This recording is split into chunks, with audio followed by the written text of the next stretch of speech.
Sua Bíblia, por gentileza. O apóstolo Paulo aos Coríntios, na sua primeira carta, nós vamos fazer aqui uma breve leitura, na verdade, uma sessão, né, ainda dentro do capítulo 1, do versículo 18 até o versículo 25. Amém?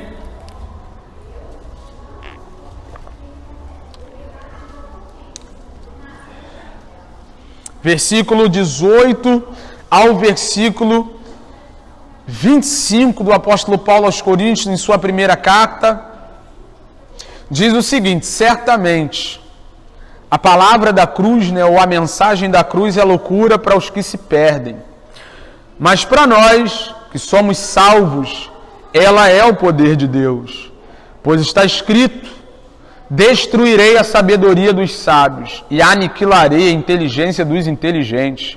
Onde está o sábio? Onde está o escriba? Onde está o questionador, o inquiridor deste século ou deste mundo? Não é fato que Deus tornou louca a sabedoria deste mundo, visto que na sabedoria de Deus o mundo não o conheceu por sua própria sabedoria. Deus achou por bem salvar os que creem por meio da loucura da pregação, porque os judeus pedem sinais e os gregos buscam sabedoria, mas nós pregamos o Cristo crucificado, escândalo para os judeus, loucura para os gentios. Mas para os que foram chamados, tanto judeus como gregos, Cristo é o poder de Deus e a sabedoria de Deus, porque a loucura de Deus é mais sábia do que a sabedoria do homem, e a fraqueza de Deus é mais forte do que a força do homem. Amém? Deixa eu até fazer uma recomendação. Se você tem preguiça de ler a Bíblia, de estudar a Bíblia e gosta de tudo mastigado, Gabriel está disponibilizando no Instagram. Eu li os 2 primeiros, já está no 3º, né? Eu só li os 2 primeiros. Está disponibilizando um estudo minucioso, mastigado, é igual comida de passarinho, né? Que a mãe pega no bico e coloca ali no biquinho do filhotinho. Gabriel, junto de uma irmã, né, a irmã Débora, estão trabalhando num estudo da primeira carta aos Coríntios e disponibilizando no Instagram. Então vai lá no Instagram do Gabriel, estou conseguindo um seguidor para tu aqui, vai lá no Instagram do Gabriel e desfruta disso, né? É um meio pelo qual Deus tem abençoado a sua igreja, usando muitas pessoas, às vezes de maneira despretensiosa, para abençoar o povo de Deus. Ninguém mais tem desculpa por não saber o que precisa ser sabido, né? Voltando para a carta aos Coríntios, escrita pelo apóstolo Paulo ali na metade da década de 50, depois que o apóstolo Paulo funda a igreja em Corinto, na sua segunda viagem missionária. Na terceira viagem missionária, já estando em Éfeso, o apóstolo Paulo escreve essa carta aqui que está diante de nós. E eu penso, irmãos, que é o tipo de carta que o apóstolo Paulo não gostaria de ter escrevido, ou não como escreveu. Porque, de maneira assim bem direta, e eu não quero gastar muito tempo aqui introduzindo a carta, o apóstolo Paulo escreve essa carta aqui para solucionar os problemas que apareceram naquela igreja, que o próprio apóstolo Paulo descreve como uma igreja imatura e uma igreja carnal, abençoada com todos os dons, e não só com os dons que edificam uma igreja, mas também com aquilo pelo qual o homem é salvo, pregação do evangelho e conhecimento da verdade. Essa igreja não conseguiu amadurecer na fé, não conseguiu desenvolver a sua salvação, e teve muitos problemas internos, e por causa disso o apóstolo Paulo dedica um tempo para tentar resolver esses problemas por meio da escrita dessa carta aqui. A Bíblia diz nessa carta, ela mostra nessa carta, que o apóstolo Paulo, ele recebeu dos irmãos da igreja de Corinto muitas questões, muitas dúvidas. Eles não sabiam lidar com algumas coisas, mas também ele recebeu uma comitiva que foi lá levar informações diretas sobre como a igreja estava se comportando. No capítulo 1, no versículo 11, ele fala sobre essa comitiva e ele diz o seguinte: fui informado a respeito de vocês por alguns membros da casa de Cloe, de que há brigas entre vocês. Esse aqui é um dos problemas daquela igreja, né? Divisões, brigas, espírito de facção, partidarismo. E como que o apóstolo Paulo ficou sabendo desse problema aqui em específico? E a gente não vai passar pelos outros, porque eu vou parar aqui pelo capítulo 1. Alguém, uma comitiva de uma casa, de uma família, da família de alguém chamado Cloe, a gente não sabe se é homem, não sabe se é mulher, a Bíblia não fala mais nada sobre essa pessoa. Só parece que era uma pessoa relevante dentro da igreja de Corinto. Né? O povo dessa família faz questão de ir até Paulo, lá onde Paulo estava, em Éfeso, para dizer, o povo lá da igreja está tudo dividido. O povo lá da igreja adotou o partidarismo e o espírito de divisão. Né? E aí, se fosse hoje em dia, alguém diria, esse povo da casa de Cloe é tudo fofoqueiro, né? É ou não? Sair daqui de Corinto para lá em Éfeso para falar que a igreja está dividida? Sair daqui de Corinto para lá em Éfeso para falar que a igreja está com problema? Só que a gente pode pensar isso de duas maneiras, né? A gente pode pensar que esse povo é fofoqueiro, de fato, e só quer ver problema no meio dos irmãos. Ou a gente pode pensar que esse povo tem zelo pela igreja onde congrega. E eu prefiro pensar que esse povo tem zelo. Porque esse povo sai da casa de Cloe e não vai até o apóstolo Paulo pensando em denegrir a imagem de ninguém.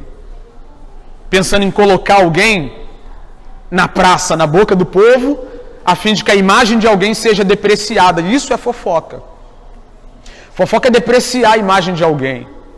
Denegrir a imagem de alguém. Através de disseminação de falsa informação. E às vezes informações que são verdadeiras, mas não deveriam ficar sendo propagadas. Isso é fofoca. Agora, quando você identifica um problema no corpo de Cristo, você, como parte desse corpo, não só pode, como deve agir para que esse problema seja resolvido. E a gente precisa lidar com isso com muita maturidade.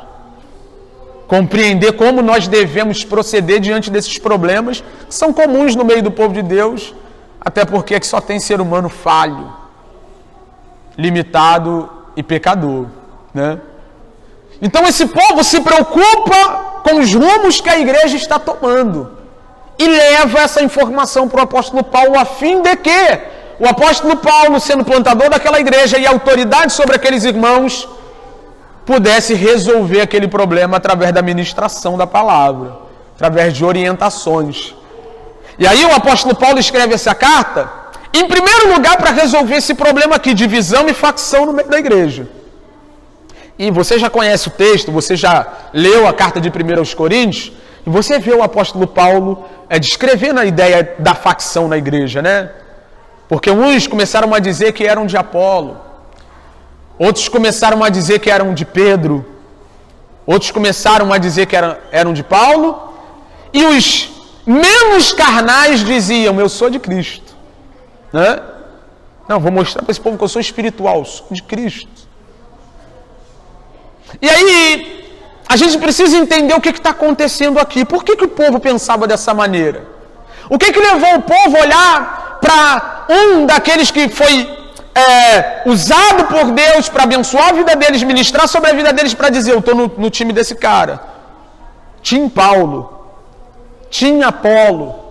O que levou esse povo a pensar que eles poderiam olhar para uma pessoa específica, admirar o ministério daquela pessoa, mas além disso, montar um grupinho de seguidores particular de determinada pessoa? A influência da cultura grega. Dentro daquele contexto, era muito comum que os mestres das escolas, né, filosóficas e de oratória tivessem os seus admiradores. Era bem comum você ver diversidades em escolas filosóficas, de pensamentos, e também ver as escolas de oratória. E naquela época, aqueles que falavam em público eram muito admirados pelo povo. Naquela época, na verdade, não me importava muito o que o cara que ia para diante do povo discursar estava falando. O conteúdo não era muito relevante, mas como ele falava. As técnicas de retórica, o poder de persuasão para convencer o povo. E aí, O povo ia escolhendo, não, eu sou daquele cara ali, eu sou dessa escola, eu sou daquela outra escola. E eles se convertem ao cristianismo e levam essa prática para dentro da igreja de Cristo. Né? E agora, do mesmo jeito que os filósofos, por exemplo, diziam, eu sou dos epicureus, eu sou dos estoicos, né? Escolas filosóficas diferentes. Alguém está dizendo, eu sou de Paulo, eu sou de Apolo, eu sou de Pedro. E aí, é uma questão mais comum do que a gente pensa. Porque, de maneira muito sutil, sem a gente se dar conta, aquilo que a gente aprendeu lá fora vai entrando aqui no nosso meio. Vai moldando a nossa maneira de ser. Vai regendo a nossa maneira de se comportar. E daqui a pouco a gente está fazendo o que o povo lá fora faz. Daqui a pouco a gente está se comportando como o povo lá de fora se comporta, né? E os irmãos de Corinto levaram para dentro da igreja essa ideia de que há a possibilidade de você seguir escolas de pensamento diferentes e escolher um lado para ficar. E o apóstolo Paulo, em primeiro lugar, combate tudo isso. E ele diz assim, ó, versículo 12 do capítulo 1. Refiro-me ao fato de que cada um refiro-me ao fato de cada um de vocês dizer: eu sou de Paulo, eu sou de Apolo, eu sou de Cefas, né, Pedro, eu sou de Cristo. Será que Cristo está dividido? Será que Paulo foi crucificado por vocês? Ou será que vocês foram batizados em nome de Paulo? Cara, é sobre mim isso? É sobre um outro pregador? É sobre um outro mestre? Foi eu que dei a minha vida no seu lugar? Foi determinado pregador, foi determinado pensador que entregou sangue para salvar sua vida? Tem esse negócio de divisão no corpo de Cristo. E aí, você entende a carnalidade de quem falou que era de Cristo. Porque quando alguém diz assim, eu sou de Cristo, parece que ele está dizendo, gente, isso aí tudo não vale não. Não! Ele entrou no jogo faccioso. Ele entrou no jogo de escolher um lado, tendo em vista a escolha dos outros. Em momento algum ele combate a ideia de fragmentação no corpo de Cristo. Ele só escolheu o lado que ele achava mais relevante, né? Mas agora o apóstolo Paulo deixa bem claro, não tem lados aqui. Não existe grupos distintos aqui. Existe o corpo de Cristo. Existe a igreja de Deus. Existe aqueles que foram salvos, lavados e remidos pelo sangue do Cordeiro. Ninguém aqui morreu por vocês. Ninguém aqui entregou a vida por vocês. Não batizei ninguém em meu nome. É tudo sobre Cristo, né? E aí, irmãos, isso aqui é extraordinário. No versículo 17, o apóstolo Paulo, depois de dizer que não batizou ninguém no nome dele, depois de dizer também que ele não batizou muitas pessoas em Corinto para que ele não fosse confundido como Cristo deles, ele diz, afinal, Cristo não me enviou para batizar. Ele não está falando que ele não batizava, né? Ele está falando da função preponderante do ministério dele. E aí ele continua. Cristo não me enviou para batizar, mas para pregar o evangelho. Não com sabedoria de palavra, para que não se anule a cruz de Cristo. Quando Paulo fala sobre sabedoria de palavra aqui, ele está se reportando justamente às práticas dos oradores da época.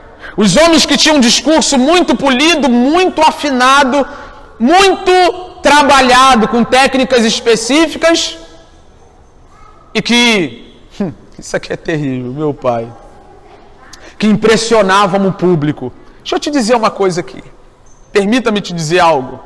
A gente vive num tempo onde os pregadores estão muito mais preocupados em impressionar o público do que edificar a igreja de Cristo. Por quê? Porque quando o pregador te impressiona, quando você fica boquiaberto com a mensagem do pregador e com o conteúdo do pregador, ou como o pregador expõe o conteúdo, ele ganhou um cliente. Uma porta se abriu. Ele ganhou um seguidor. Eu gosto do pregador fulano. Não é errado, isso não é errado, né? Mas por que você gosta dele? O que te chamou a atenção nesse homem? O que te chamou a atenção nessa pessoa que está a serviço da igreja de Deus. Paulo vai mostrar aqui o que deve ser colocado em primeiro lugar quando a gente olha para a vida de alguém que serve a igreja de Cristo pregando a palavra de Deus. Né? Eu não vim aqui com palavras de sabedoria humana. Eu não vim aqui tentar iludir vocês, persuadir vocês, impressionar vocês. Não vim aqui fazer isso. Eu vim aqui pregar a mensagem da cruz de Cristo. Para que não se anule a cruz de Cristo, ele termina o versículo 17. Não importa quão habilidoso seja o pregador na exposição da mensagem. Não importa se ele é um orador muito bom ou não tão habilidoso assim. O que importa no fim de tudo é o que ele está passando. Qual o conteúdo da mensagem? Qual é a mensagem? O que ele está dizendo? E aí, cara, é muito legal isso, porque a gente vê isso na prática. Como os irmãos sabem, eu andei pregando por aí muito tempo, então conheço muito, principalmente coordenador de grupo jovem. Aí você termina de pregar, aí acabou o congresso, aí tem aquela repetição top, aí tu senta lá para comer e aquele negócio todo. De repente, o coordenador da juventude olha para você e diz assim: Wesley, você não conhece alguém legal aí para a gente trazer aqui não? Já vi de reuniões onde a igreja ou parte da liderança se reúne para saber quem a gente vai trazer. Quem está na mídia, quem tem muitos seguidores. Já tive a infeliz experiência de um pastor perguntar para mim: Wesley, quem é que está bombando aí? Porque hoje a grande preocupação é quem está falando e não o que está sendo falado. Aí você vai para o YouTube e pergunta: tem quantos seguidores? Tem quantas curtidas? Tem quantos vídeos? Tem quantas visualizações? E supostamente quem é muito seguido oferece alguma coisa boa. Mas veja o caso do Felipe Neto. Falei.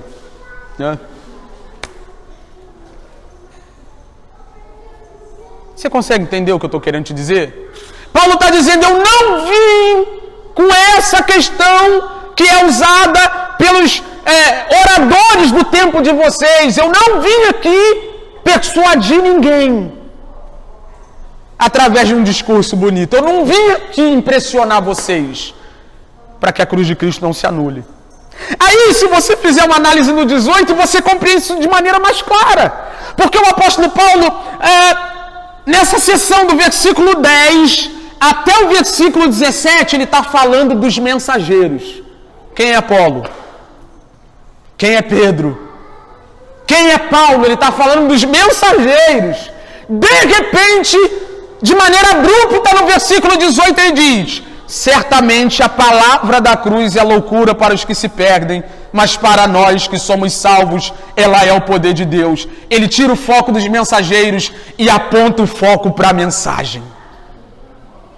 Quem é Paulo, quem é Pedro, quem é Paulo, quem somos nós? O negócio é a mensagem da cruz, que é loucura para quem se perde, mas é o poder de Deus para aqueles que vão sendo salvos. Eu não quero saber de quem está falando mais do que está sendo falado. E se não for a mensagem da cruz, se não for o Evangelho, se não for o Evangelho, pode ser o cara que tem mais visualizações no mundo, não merece a atenção da igreja de Cristo. Não deve assumir os nossos púlpitos, não deve ensinar nas nossas igrejas, não deve assumir o posto de educador e edificador do povo cristão.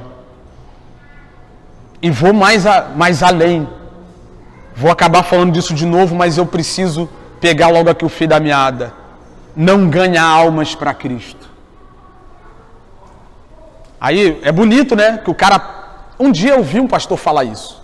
Numa mesa, eu estava sentado com ele, ele falou: rapaz, quem faz a obra é Deus mesmo, né? Eu falei: pastor, por quê? Pô, nem preguei sobre arrependimento, o povo veio na frente. Pô, nem preguei sobre arrependimento e o povo veio.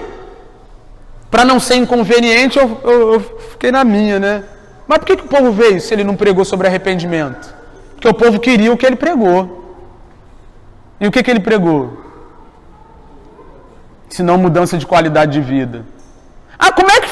para ficar rico aí desse jeito que você está falando? É para ir aí na frente? Beleza. Aí vem 70, tu tira a foto, Deus salvou 70. Vamos continuar o texto aqui que você vai ver o que salva. Certamente a palavra da cruz é loucura para os que se perdem, mas para nós que somos salvos, ela é o poder de Deus. Né? Quem ouve o Evangelho e não é salvo, e não vai ser salvo, ele diz, cara, pelo amor de Deus, né? Você está dizendo que um homem nascido em Nazaré, pobre, pregado numa cruz sangrando, nu, pelado, exposto, é o Salvador do mundo? Não, você está dizendo que eu tenho que abandonar minha vida por um homem que morreu. E você está ainda querendo me convencer que esse homem ressuscitou. Você está de brincadeira, né? Que loucura é essa? É assim que aquele que tem seu coração endurecido, sua mente obscurecida para a verdade, entende a mensagem da cruz. Ele pensa que Jesus foi só um agitador de massas. Só um revolucionário social que acabou morto porque se levantou contra o império. É isso que eles pensam. E eles dizem que essa ideia de que esse homem salva é a maior loucura do mundo. Agora, para quem está sendo salvo, diz o apóstolo, é o poder de Deus. O que é o poder de Deus? O poder de Deus é o meio pelo qual Deus age em tudo. O poder de Deus é a ação de Deus em todas as coisas, como foi na criação e como é na conversão. E o poder de Deus é o quê? A mensagem da cruz. Me permita te dizer, não tem outro jeito de Deus agir para salvar senão por essa mensagem. Então, se o pregador não pregou a cruz e veio 70 pessoas na frente depois do apelo, não tem salvo ali. Só o Evangelho pode atrair o homem para o genuíno arrependimento e, consequentemente, para a genuína salvação. Se não for pela mensagem da cruz, não tem poder de Deus para salvar o homem que está perdido. Só a mensagem da cruz é o poder de Deus, é a ação de Deus para salvar o homem que está perdido em seus pecados. Então me perdoe, se o pregador não pregou sobre o Evangelho, sobre o que Cristo está fazendo, desde a eternidade passada. Se o homem não pregou sobre isso, não pode haver salvação. Se o homem não diz que os homens devem vir e se prostrarem diante desse Cristo que ressuscitou, vive e reina para todo sempre, hoje está à destra do Pai, porque não ficou preso nessa cruz aqui. Quando o apóstolo Paulo fala a mensagem da cruz, ele está falando de maneira resumida de toda a obra da redenção de Cristo. Se a gente não entender a obra da redenção e nos curvarmos diante disso, não tem poder de Deus. Deus não está agindo para salvar o homem. Ele continua no versículo 19. Pois está escrito, destruirei a sabedoria dos sábios e aniquilarei a inteligência dos inteligentes. Isaías 29, 14. Ele está falando de uma promessa feita pelo profeta, pela boca do profeta, há centenas de anos atrás. E ele está dizendo que está se cumprindo a palavra do profeta. De que maneira? Os homens pensam que podem chegar à salvação por conta própria. Pensam que através da razão, através do pensamento, através do intelecto, através do raciocínio, através daquilo que eles acham realmente relevante, das suas descobertas, eles podem resolver os seus problemas. Mas a promessa de Deus é a seguinte: eu vou abater os homens. Eu vou destruir a sabedoria dos homens, eu vou destruir a inteligência dos homens. Quando? Como? Quando eles pensarem que dá para ser salvo por conta própria, pela ciência, pelos seus próprios feitos, eu vou mostrar que o que salva é o meu filho no lugar daqueles que eu escolhi antes da fundação do mundo, sangrando e entregando sua vida. E para o cientista não faz sentido nenhum, mas quem falou que precisa fazer sentido? Quem falou que deve fazer sentido? Para o homem que está perecendo não fará, mas para a gente está muito claro. Quem estava pregado naquela cruz era o Filho de Deus, inocente, um cordeiro sem mácula, sem mãe, sem pecado, morrendo no meu e no seu lugar, nos levando de volta para Deus através do seu próprio sacrifício. Como que Deus destrói a sabedoria do homem, a inteligência do homem? Fazendo com que todas as maquinações do homem para salvar si próprio deem errado. Não sejam o meio de redenção do homem. E fazendo com que o seu filho, na plenitude dos tempos, apareça dizendo: o reino é chegado, arrependei-vos. Ele continua: onde está o sábio? Olha aqui para mim que isso é importante aqui. Onde está o sábio? O sábio aqui ele está falando de maneira geral. Onde está o cara que diz que sabe muito? O intelectual desse tempo, o intelectual dessa era. Aí ele vai desmembrar a ideia do sábio e ele vai falar de duas categorias. Onde está o escriba? Quem era o escriba? O escriba era o estudioso dentro da cultura judaica. Era o cara que não só estudava, mas também interpretava a lei de Deus. E aí alguém pode pensar: ué, se esse cara era um estudioso dentro da cultura judaica e também interpretava a lei de Deus, então ele supostamente está indo no caminho certo, sim ou não? Não. Porque dá para você pegar a palavra de Deus e, de acordo com aquilo que você pensa, achar o que quer achar, que era o que os religiosos faziam. Eles interpretavam a lei de Deus da maneira que queriam. Qual é a prova disso? O Messias veio e os escribas o rejeitaram. Tem um momento que Jesus olha para os fariseus e para os escribas e diz assim: vocês conseguem interpretar o sinal dos tempos?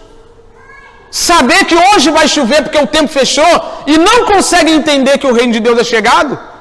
Que o Messias tão esperado está entre vocês? E aí num outro momento, dentro desse contexto de embate entre Jesus e os religiosos, Jesus diz: Pai, graças te dou, porque ocultaste essas coisas aos olhos dos sábios e entendidos e revelaste aos pequeninos.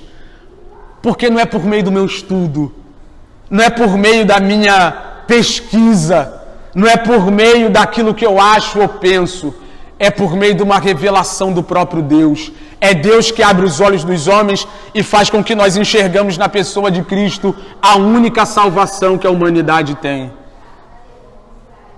Onde está o escriba? Onde está aquele que é intérprete da lei? Que conhece toda a lei, mas não conseguiu reconhecer o Messias? Onde está o escriba? Aquele que conhece o Antigo Testamento de capa a capa e não entendeu que no Antigo Testamento era Cristo o tempo todo. Cristo estava no centro de tudo e tudo apontava para Cristo. Se você quiser fazer um estudo legal sobre essa ideia de compreensão do cumprimento das promessas do Antigo Testamento na pessoa de Cristo, estuda o livro de Mateus, o Evangelho segundo Mateus, né? Mateus escreveu para os judeus a fim de que os judeus, por meio do escrito dele, entendessem que Jesus era o cumprimento das profecias do Antigo Testamento. Por isso que toda vez que você vai ler em Mateus ali, você vai achar, em muitos casos, para que se cumprisse o que foi dito pelo profeta, para que se cumprisse o que foi dito pelo profeta, para que se cumprisse o que foi dito. Deus é tão misericordioso que inspirou Mateus para deixar um registro exclusivo para quem conhecia o Antigo Testamento, para que se cumprisse o que foi dito pelo profeta. Isso aqui é para vocês saberem que esse cara é o Messias. E ainda assim eles o perseguiram, o condenaram e o crucificaram. Onde está a sabedoria do escriba? Ele vai além. Não só onde está o escriba, mas também onde está o questionador deste mundo, né? Quando ele fala do escriba, ele fala do sábio religioso, né? Agora, quando ele fala do questionador, de quem que ele está falando? Quem é que vive de questionar e perguntar as coisas? Por que essa pedra está aqui, né? Quando você vai ter contato com filosofia, é sempre assim que começa, né? Por que aquela pedra está ali? Já está fazendo filosofia. Está questionando por que aquela pedra foi parar ali, aí você vai buscar o porquê que a pedra foi parar ali, isso é filosofia. E do que ele está dizendo aqui? Ele está falando: cadê o pensador religioso e agora, cadê o filósofo que é tão cultuado e adorado dentro da cultura grega? Onde eles estão? Cadê a sabedoria deles? Cadê o conhecimento deles? Esse conhecimento não levou eles ao Messias, não deu a eles o entendimento de que Cristo é o Senhor. E onde isso fica claro? Ele continua: Deus tornou louca a sabedoria deste mundo Não é fato que Deus tornou louca a sabedoria desse mundo, ou seja, ele confundiu os homens que achavam que poderia chegar na verdade por conta própria. Visto, versículo 21, que na sabedoria de Deus, o mundo não conheceu a sua própria sabedoria. Não conheceu por sua própria sabedoria. O que ele está querendo dizer com isso aqui? Que Deus determinou que a salvação se desse pela fé na pessoa do seu Filho. Amém? Amém. Essa é a sabedoria de Deus. A sabedoria de Deus é Cristo encarnado salvando o mundo. Essa é a sabedoria de Deus. Na sabedoria de Deus, a sabedoria do mundo não valeu de nada. Os conceitos dos sábios não valeu de nada. O que os religiosos pensavam não valeu de nada. Por quê? Porque não é sobre a sabedoria dos homens. Não é sobre o que os homens pensam, mas sobre o que Deus determinou. E nós vimos em 1 Pedro que antes da fundação do mundo um cordeiro foi escolhido. Essa é a sabedoria de Deus. Em outras palavras, o meio pelo qual Deus determinou que nós fôssemos salvos. Em outras palavras, o plano que Deus determinou a fim de que nós fôssemos salvos. Entenda bem o que eu estou querendo te dizer aqui. Se você compra um eletrodoméstico e lá vem um manual de instrução, né, para te ajudar a manusear o eletrodoméstico, você não pode querer usar do seu jeito o eletrodoméstico. Quer usar o eletrodoméstico direito? Você precisa seguir a sabedoria de quem projetou o eletrodoméstico. Você compreende isso? E aí, para você ir lá e usar o eletrodoméstico direito, você precisa... Deixa eu ver aqui, como é que o cara que projetou o eletrodoméstico quer que isso aqui seja usado? É assim. É dessa maneira. Não se trata de eu pensar por conta própria. Não, irmão, esse negócio de Jesus, o quê? Todos os caminhos levam a Deus. Não, irmão, não é bem assim que você está pensando, não tem Jesus no meu coração. Você já viu aquele papo assim? Caraca, fulano é maneiro demais. Fulano é legal demais. Só falta ser crente. Só falta aceitar Jesus. Falta tudo. Falta tudo. Cara, fulano matou a mosca. Entendeu que Jesus é o Messias? Entendeu que Jesus é o Cristo? Recebeu Cristo como Salvador? Se prostrou diante dele e reconheceu que ele é o Cordeiro de Deus, que foi conhecido e imolado antes da fundação do mundo? Entendeu isso? Então beleza. Não entendeu? Ele não está conforme a sabedoria de Deus.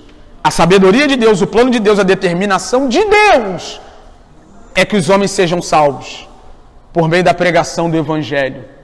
Essa é a vontade de Deus. E ponto final. Então não posso inventar um manual para mim. Eu não posso determinar como eu vou usar um eletrodoméstico que eu não projetei. Do mesmo jeito que eu não posso determinar como o homem vai ser salvo. Deus determinou, e a determinação de Deus é o seguinte: arrependam-se e reconheçam Jesus Cristo como o único e suficiente Salvador da vida de vocês. Arrependam-se e reconheçam o sacrifício da cruz de Cristo em vosso lugar. Não tem outro meio. Essa é a sabedoria de Deus, e dentro da sabedoria de Deus, o mundo não o conheceu por sua própria sabedoria. Deus achou por bem salvar os que creem por meio da loucura da pregação. Deus achou por bem. Irmão, presta atenção nisso aqui. Deus achou por bem. O que ele está querendo dizer com isso? Quem determinou foi Deus. Wesley, por que Deus quis que os homens fossem salvos por meio da pregação? Sei lá.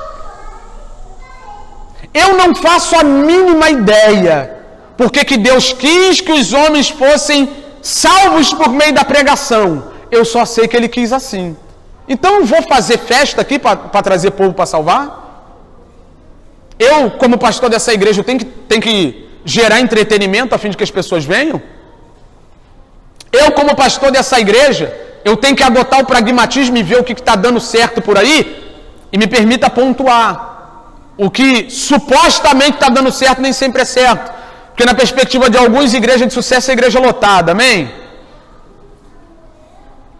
A Bíblia não ensina nada disso. Então eu, como pastor, tenho que inventar um negócio novo para ver se eu atraio o povo? Não, irmão, isso aqui é técnica. Isso aqui é método.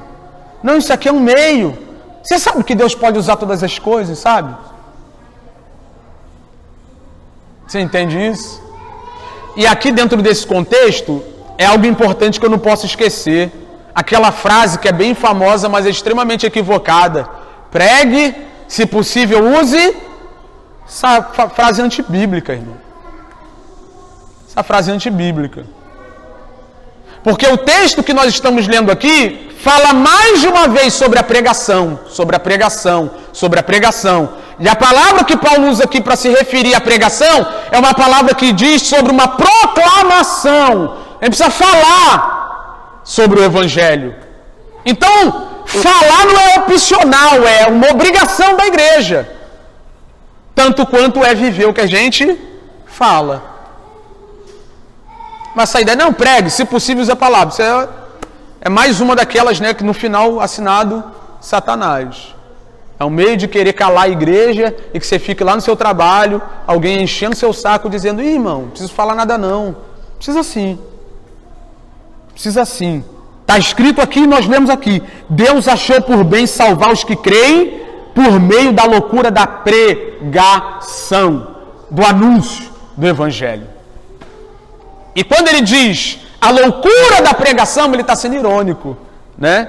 Porque realmente, pensa você, será que uma mensagem pregada, que é tão parecida com as mensagens filosóficas, que parece uma das religiões que nós temos aqui também dentro da cultura grega, será que isso salva mesmo? Salva. E quem determinou que fosse assim foi Deus. E ele continua. Porque os judeus pedem sinais, né? Capítulo 12 de Mateus, versículo 38, né? Essa raça, os escribas, os fariseus, que andavam perseguindo Jesus, tentando Jesus o tempo todo, eles chegam diante de Jesus e diz, mestre, nos mostra um sinal. Aí Jesus olha, pô, uma geração mais perversa quer um sinal? Em outras palavras, quem são vocês para pedir sinal, para exigir alguma coisa? Todo mundo perdido? E você não conhece ninguém assim não, né? Você não conhece, eu sei que você não conhece. Alguém que vem para a igreja e diz assim, vou lá porque Deus tem que fazer um negócio. Deus tem que fazer o quê, irmão? Não, vou lá que Deus tem que agir. Que Deus tem que agir o quê? Tem que fazer sinal. De onde você tirou isso? Quando Jesus diz uma geração mais perversa, ele está dizendo, vocês são um povo que não estão em posição de exigir nada. Vocês que estão perdidos. São vocês que estão perdidos, não sou eu. Está exigindo o quê? Mas o único sinal que vocês vão ter é o sinal do profeta Jonas, que depois de ter passado 3 dias no ventre do peixe, ressurgiu. Ele estava falando da morte dele. A única coisa que vocês vão ter é isso. Vou morrer, ficar 3 dias morto e vou ressurgir. Se vocês acreditarem que esse é o meio pelo qual Deus decidiu salvar vocês, beleza. Senão não tem mais nada. Não tem mais nada. Sabe, mas os judeus ficavam atrás disso. Faz um sinal. Faz um sinal, faz um sinal, faz um sinal. E os gregos, diz ele aqui. Os judeus pedem sinais, versículo 22. E os gregos buscam sabedoria. Era o povo da filosofia, era o povo da retórica, era o povo da oratória. Quem sabia mais estava por cima de quem sabia menos. Então é um povo que fica procurando conhecimento, mas aquilo que é essencial, eles não conseguem alcançar, porque o homem não tem capacidade de alcançar o conhecimento de Deus por conta própria. É Deus que se revela ao homem, é o Espírito de Deus que abre os olhos do homem, é o Espírito de Deus que mostra para o homem e convence o homem do pecado e leva os homens aos pés da cruz, arrependidos, entendendo que não há Salvador fora de Cristo Jesus, o nosso Senhor. Versículo 23, depois de dizer que os judeus pedem sinais e os gregos buscam sabedoria, ele diz, mas nós pregamos o Cristo crucificado. Escândalo para os judeus e loucura para os gentios. Você está vendo aqui, irmão, como é que essa ideia de culto, de sinal, de milagre, de libertação cai por terra? Porque até tem um povo que pede, né? Os judeus pedem sinais. E aí você também consegue entender que essa ideia de reunião para debate vazio também. Porque de um lado tem um povo que pede sinal, do outro lado tem um povo que gosta de ficar falando muito, né, de conhecimento, gosta de expor. Não, li 28 livros nessa semana. Sempre vai haver esse povo que gosta de expor conhecimento achando que isso faz alguma diferença na vida dos outros. ou na deles próprios, né? Mas aí Paulo pega esse povo e diz assim, um quer sinal, o outro quer conhecimento, ficar debatendo aqui para ver quem sabe mais. Eu só tenho a cruz. Eu só tenho a mensagem da cruz. Não tem outra coisa para oferecer a vocês, não tem outra coisa para ofertar a vocês. A única coisa que nós temos é a pregação da cruz.